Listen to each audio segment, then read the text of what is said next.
Hello, and welcome to another edition of Kirklees Local Television's Weekly Wind-Up, the program that reviews the news and the impact it has on our local community here in Kirklees. This program aims to be informative, interesting, amusing, and provocative. I am Pastor Napier, your host for today, and our guests are Veronica from Living on £1 a Day. That's a challenge for all of us. Then we have Karen Selle from the Welcome Center, the food bank here in Kirklees, and Sophia Crawshaw, One Good Turn. Ladies, may I welcome you to the Weekly Wind-Up program. Our guests are here to discuss the news that matters, and we would like you to talk to us. You can do so at email at info@kirkleeslocaltelevision.com or on Twitter, Kirklees Local TV. Today we're here to raise awareness about poverty and injustice.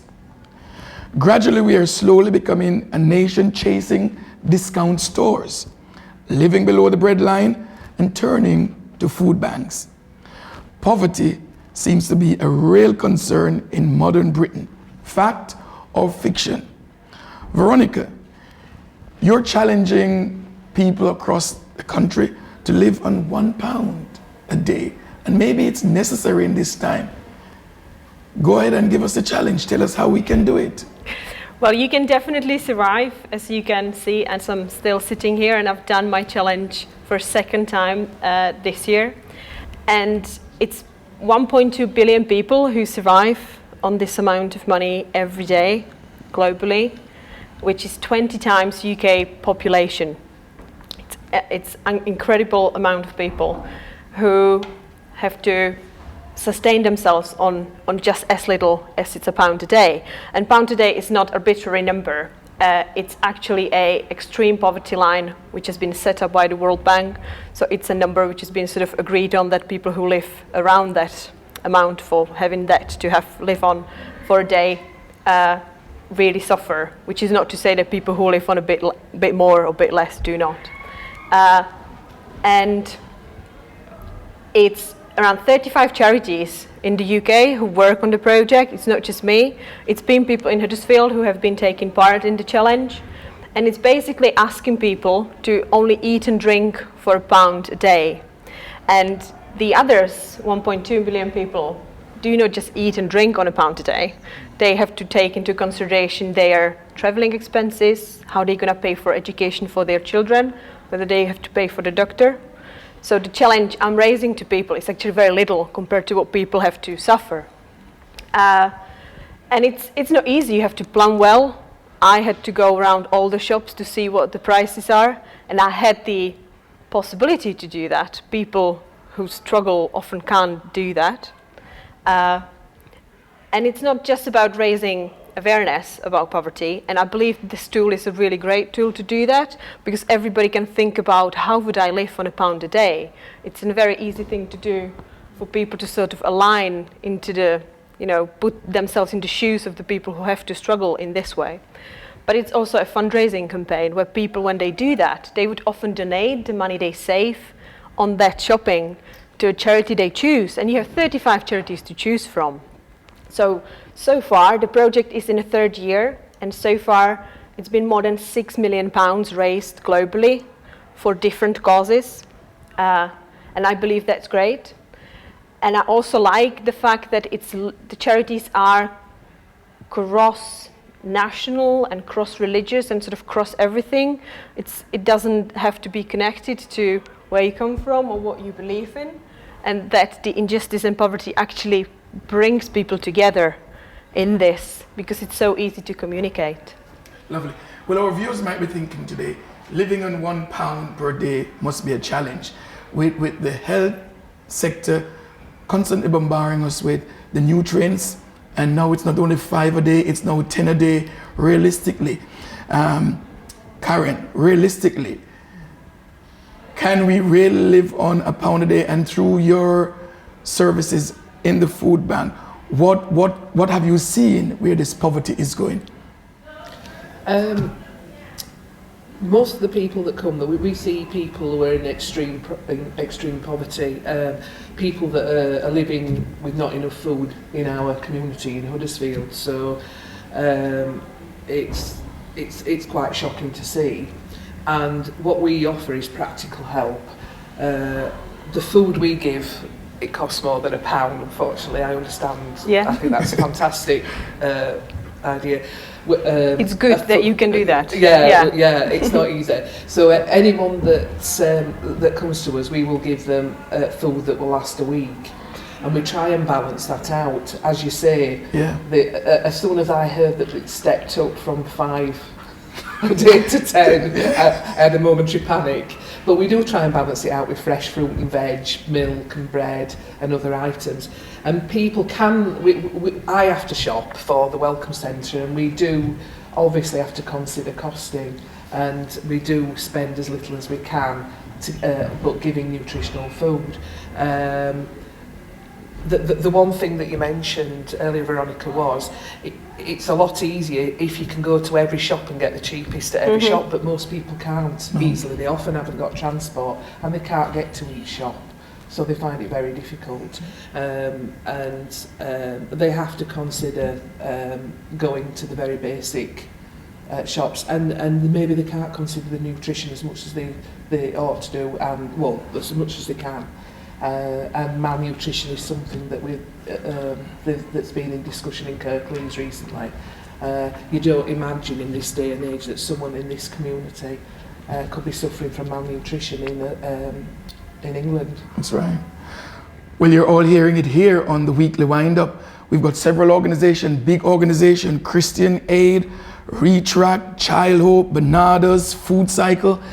Worldwide, everybody seems to be doing something to raise poverty, but here in Kirklees, One Good Turn Charity is doing a fantastic job, and we'd like to hear how they are raising awareness and what they are doing to combat this monster in our society.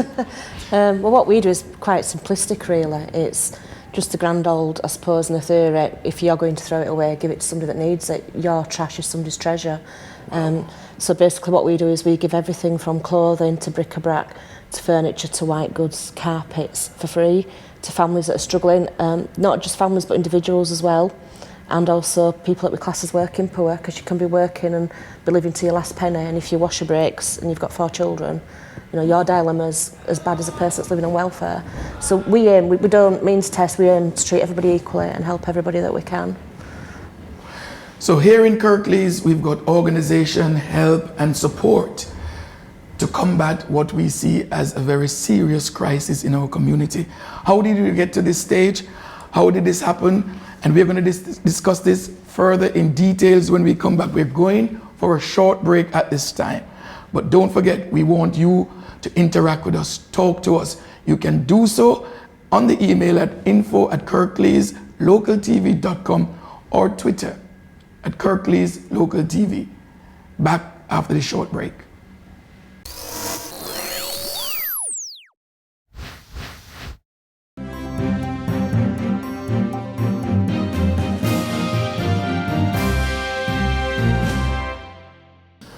Welcome back, and we hope you're still with us. The statistic says more than 10 million Brits living below the breadline. The number of families scraping on less than the minimum income need to live on soared from 3.8 million to 4.7 million in just 3 years. It seems as if this is a crisis. Do you think our government is doing enough to combat this? Karen, let us hear your view. Oh, good question.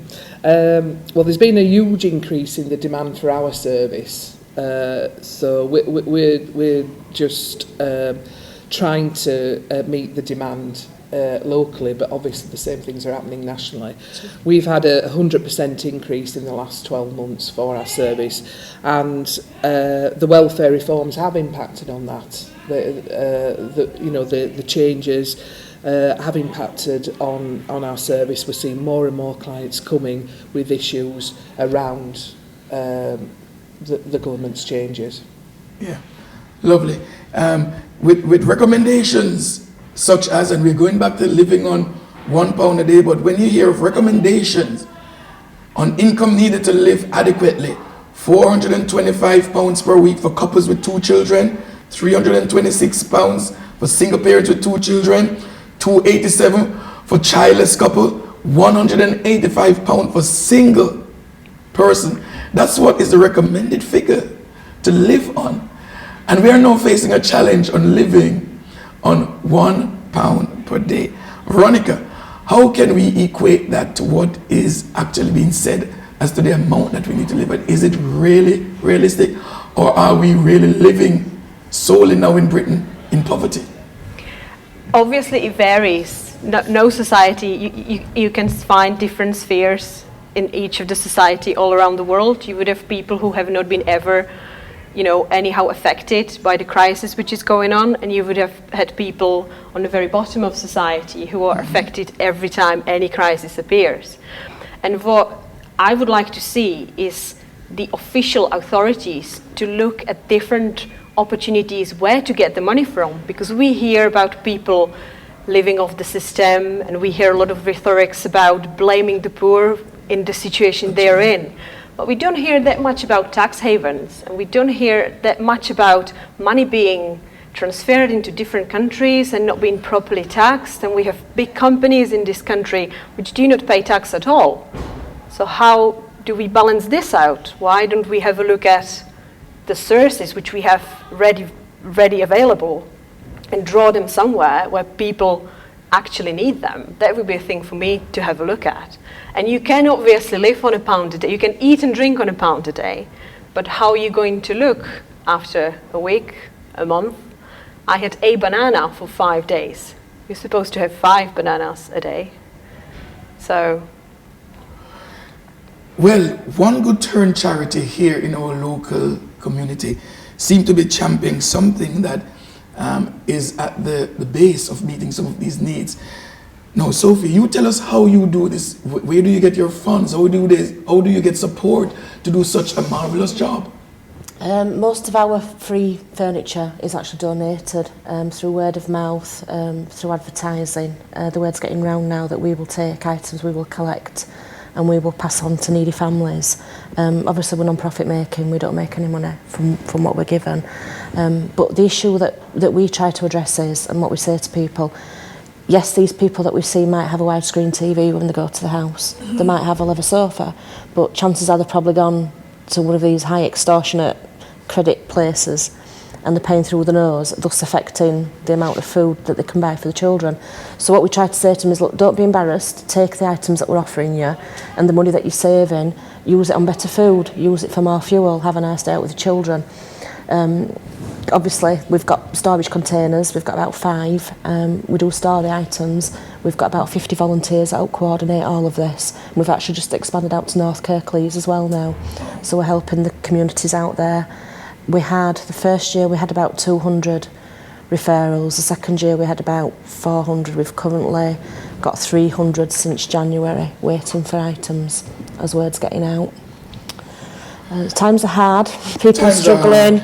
Yeah, it's these companies, I think, that are having a big effect. I think something needs to be done about these shops that are charging extortionate interest rates, because unfortunately I feel a lot of behind this is education. I think people need to be educated how to budget better, how to make the money stretch, how to cook better, but not just that, how to understand finance, how to understand what an interest rate actually means and what they're tying themselves into. So I try to say to our people, look, please don't go to these places, come to us, we'll give you a suite, yes it won't be brand new, but it'll see you through, and just try and save and buy it by saving, don't get yourself into more debt. As you listen, this touch a nerve where you're concerned and you hear something on this panel that you'd like to get further information, Kirklees Local TV have got the network for all these people here on our panel. You don't have to suffer. There's hope, it seems, according to what we're hearing today, that we can survive the poverty that is happening at the moment. Well, here in Kirklees, we want to go directly to our local council. They have a responsibility to help your organization and to help to raise the level regardless of what is happening. Somebody says the economy recovery is bright, but most people, especially those in poverty, will never benefit. As a matter of fact, the forecast says in the foreseeable future, those who are living below the belt line, the bread line, will never benefit. How can we help the people realistically? I think that there's a lot of very well-meaning people out there that we're all working in the community together. Everybody appreciates that things are very difficult. And I particularly think in Huddersfield, the community have been fantastic. As you said, Sophia, they always, you know, we rely on donations as well. They always come up trumps. They understand. So people that do have the resources to give us things, they do that to help the people that don't have it. You know, we have been well supported by the local authority to help people in poverty. I think they understood when the welfare changes came in, the welfare reforms came in. I think authorities all over the country realised that they were going to have to do something. Kirklees have been very good. They've understood that people are living well below the poverty line and they need some support. Well done. Veronica? I would only add to that because local authorities are very limited in what they can do, I believe, because if you have central changes to policies and how things are done, they can't really do much.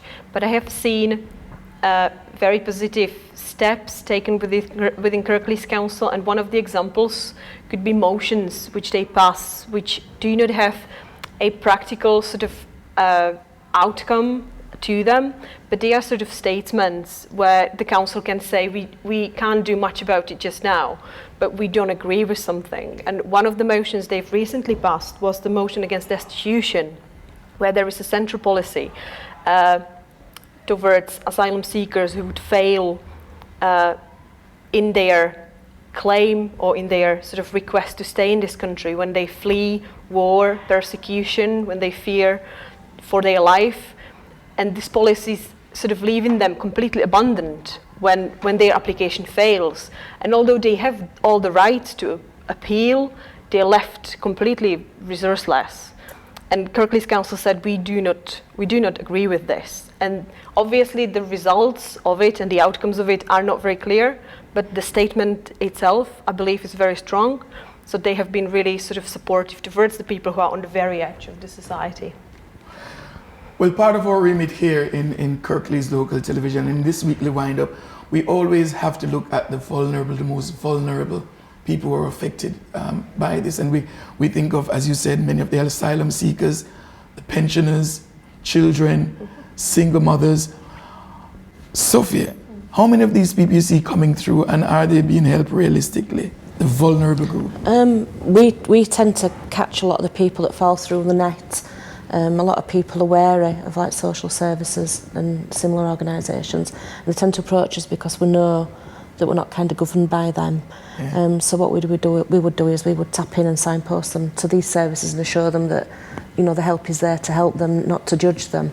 But if I can just go back to the local authority issue, I'd just like to say I think Kirklees have been absolutely fantastic. Lovely. They've helped us so much. They've given us quite a bit of funding, enough to be able to buy a van. The community staff are amazing, and they are so passionate about helping the local community. They really do care. People think they don't, but they do, and I've seen it. Lovely. In this great time of austerity, Kirklees, a feather in the cap where this is concerned. Well, the food bank is here to rescue us most time. Now, I'm quite sure you'd be willing to jump in, Karen, to tell us how you are helping the very vulnerable. But a very big diversity of people come. Just exactly as you said, we see people on their own as young as 14, 15 who have been estranged from the family, right across the board to the elderly, who we will get referrals from frontline services regarding an elderly person who's got empty cupboards and they have no food in for them to cook for them. So the diversity of the people that have to use all our services, it's quite shocking.